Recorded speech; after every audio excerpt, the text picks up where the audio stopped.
Yes, and many children see them too. About 75% of the world's children today, particularly in European countries, are being born with etheric vision. And when your children talk with people and have daydream playmates, the chances are they are actually speaking to some of these people, because these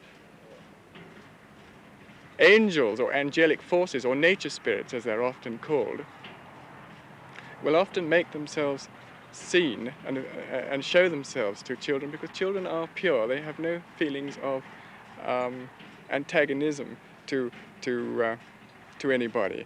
And as Jesus said, suffer little children to come unto me. I know you won't be surprised if I suggest that a lot of people will maintain that you're really not in your right mind if you maintain there are fairies standing by looking after vegetables. Yes, I know that. That's why I said that a lot of people would call me fanciful or going off my head. But on the other hand, one has to believe what one has to believe. And if one knows it to be true, then one can't say otherwise. And I wouldn't be standing here talking to you and knowing that this is going to be broadcast all over Perth if I wasn't genuine, I can assure you. And when one listens to Mark Oliver, it's terribly easy to be convinced that there are indeed fairies. But then in this business, one does become a little bit cynical and tries to forget such things. But now I'm even a little less sure of myself than I was before, because I have received this photograph. It's a photograph of a genuine fairy taken in 1919. It didn't come into my hands through any elemental spirits or gnomes or elves or anything like that, but it was given to me because of the interest of Mrs. May Hands. That little girl in the photo and her friend used to go down to the woods near their home in Yorkshire, and they used to come home and tell their parents about talking to fairies and gnomes, and of course their parents just laughed at them and said, "Oh, don't be silly, you couldn't do that." And they protested to such an extent that the father followed them down one day and didn't see anything, but he was so interested that he wrote to these people in London. I think it was something to do with the psychic research and also the Theosophical Society, who were interested in that kind of thing. And they were interested to such an extent that they had a camera loaded with film. It was an ordinary Kodak Brownie, I understand, that the children could manage. And the camera was sealed and sent back to Yorkshire, and the father gave it to the girls and told them what to do.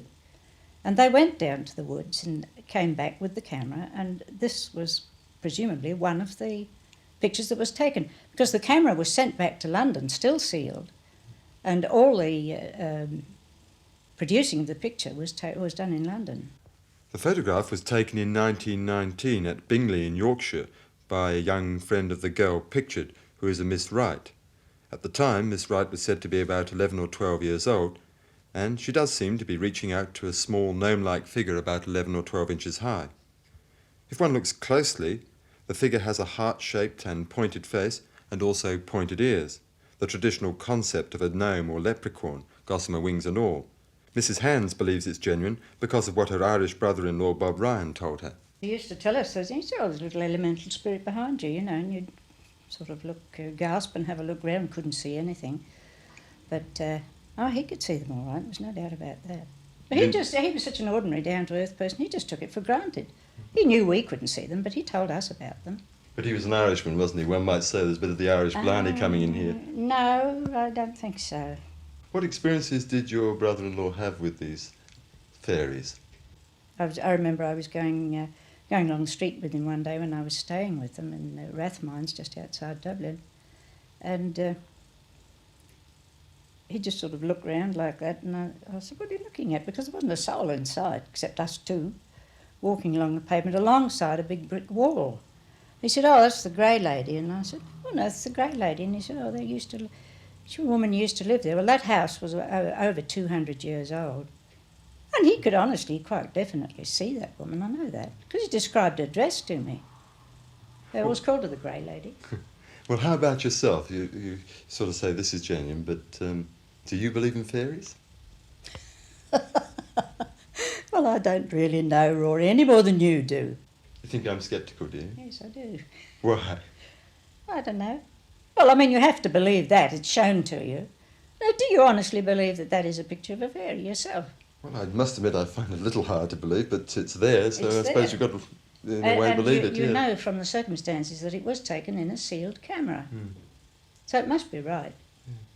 So as far as you're concerned, fairies are genuine, really? Well, it's a nice feeling anyway.